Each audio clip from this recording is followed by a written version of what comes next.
अंधेरे और खामोशी से भरा था। वो अंडरग्राउंड पार्किंग लॉट जो शहर के बस्तियों के नीचे सुरंगों के माध्यम से जुड़ता था, यहाँ की तालाबाद के नाम से प्रसिद्ध था क्योंकि इसे रात के समय कानों में गूंथने वाली वो अजीब गुंथा रहती थी जिसे केवल अनदेखे दृष्टि की दुनिया के लोग देख सकते थे। आशिक नामक युवक ने कभी इस पार्किंग लॉट की तरफ ध्यान नहीं दिया था, लेकिन वो एक रात यहाँ की अजीब चर्चा का हिस्सा बन गए। उसकी कार के टायर बुरस्ट हो गए और वो अपनी कार को यहाँ पार्क करने के लिए मजबूर हो गए। समय बीतता गया और आशिक का मोबाइल बैटरी भी खत्म हो गई। उसे बेहद असहमति के साथ अपनी कार में बैठे रहना पड़ा। अंधेरे में वो तरह तरह की विचारात्मक कहानियों की चुनौती से जूझ रहा था जो उसके दिल में बस गई थी। तभी वो एक अजीब आवाज सुनने लगा, जैसे कोई आवाज के बिना बोल रहा हो। उसने कार की ओर देखा और वहां वो दृश्य देखा जो उसे सचमुच अचंभित कर दिया। कार की बैक सीट पर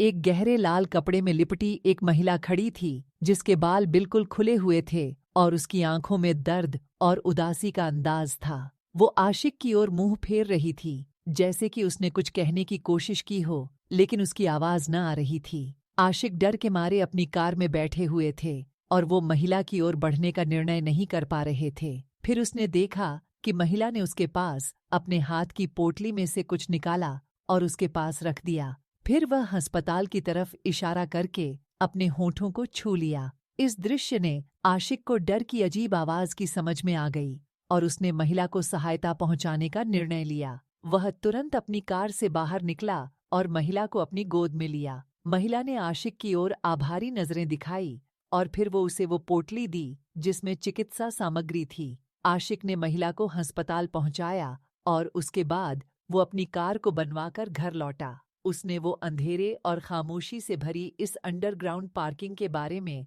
और भी कई कहानियों को सुना, लेकिन उसकी तबीयत में बदलाव आ गया था। उसने इस अजीब गुंथा रहे जगह के बारे में अधिक जानकारी प्राप्त की और समझा कि यहाँ पर कुछ अद्वितीय चीजें होती हैं जो कभी-कभी हमारी मदद की जरूरत हो सकती हैं। इसके बाद से आशिक ने तय किया कि वह इस अंधेरे पार्किंग को दरियादिली से नजरअंदाज नहीं करेगा, क्योंकि अक्सर जिंदगी के सबसे अद्वितीय और अच्छे पल अंधेरे के इस राजसार में छिपे होते हैं।